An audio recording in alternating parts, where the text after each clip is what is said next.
Well, Shannon, it's a disgrace that you would quote the New York Times with nameless, faceless, but they're false quoting your sources. Friend, so I'm giving you a chance to respond to Shannon. that. We're going to look now at something that took place on Fox News with Republican Congresswoman Elise Stefanik. Elise Stefanik is a big Trump suck-up, but she hasn't always been. And in fact, there are prior reports about her referring to Donald Trump previously as a whack job and insulting to women during the 2016 campaign. Well, Elise Stefanik went on Fox News yesterday, and Shannon Bream mentions to her, you previously called Trump a whack job. You said he was insulting to women, but then now you're one of the big Trump supporters that there is.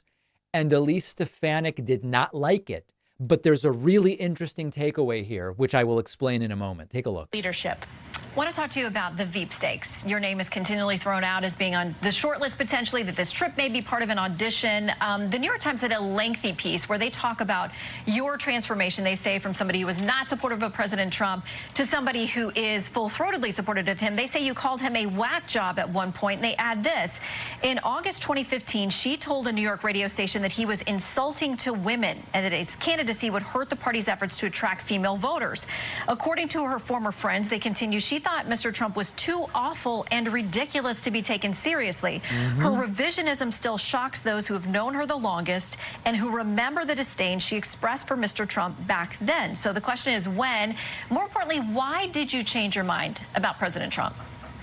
Well, Shannon, it's a disgrace that you would quote the New York Times with nameless, faceless, but they're false quoting your sources. Friends, so I'm giving you a chance to respond to Shannon, that. Shannon, they're not quoting my friends. Those names are not included because they are false smears. I was attacked. To be fair, there are a number of names of people. Just to be fair, there are a number of names. This is fantastic. Shannon, of people who are quoted in the article. Shannon, let me People can read it for themselves. This is a false smear, and let me tell you a fact, Shannon. In 2016, I was attacked as the only elected Republican from the Northeast who voted for President Trump. Democrats spent hundreds of thousands of dollars attacking me for that fact. So to say that I didn't support him is just false. I have been proud to be one of the strongest supporters, going back to when he ran for 2016, which was when it was my first re-election to the House. I have strongly supported him. He is going to be the next president of the United States. The American people know that. My constituents know that. So she really didn't like this. She really didn't like this. And it's not just Elise Stefanik,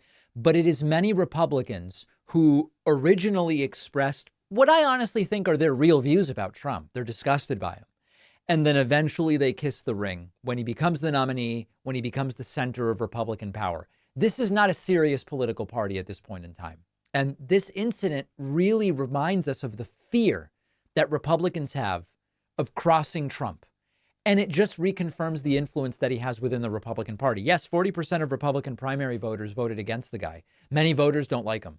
But the elected officials, with very few exceptions, Romney, Kinzinger, a few of these guys and gals, Liz Cheney and others, with very few exceptions, they don't want to be on the wrong side of what they perceive to be the power centers of the party. And they rightly perceive that to be Trump. The defensive reaction from Elise Stefanik is interesting because it's a damage control reaction.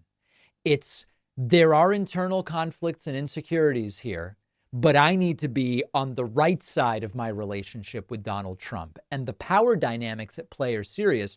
She knows she must conform to party lines, even if she has to contradict past statements. Or to put it a different way, she would rather be seen as a hypocrite who said one thing but probably didn't mean it, changed her mind, now she's friends with Trump.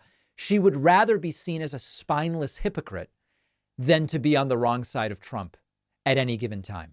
And there are many examples of this. I mean, listen, even Romney, who now is against Trump, Romney was very much against Trump. Then he thought, hey, he might make me Secretary of State. He went and had lunch with President-elect Trump in 2016. They had frog's legs and turtle soup or whoever knows the hell what.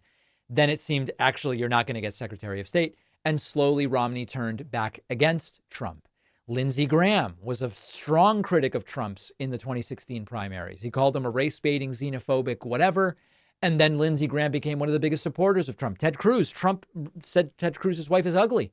And Ted Cruz denounced him and eventually got behind him. So this is the theme here. The theme is they ultimately get in line because they don't want to be on the wrong side of power.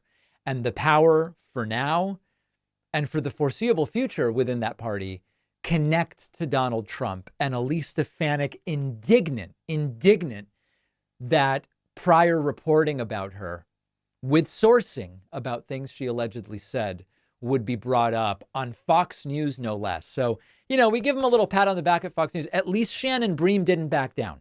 Good for her as far as that goes. Wildly triggering Elise Stefanik.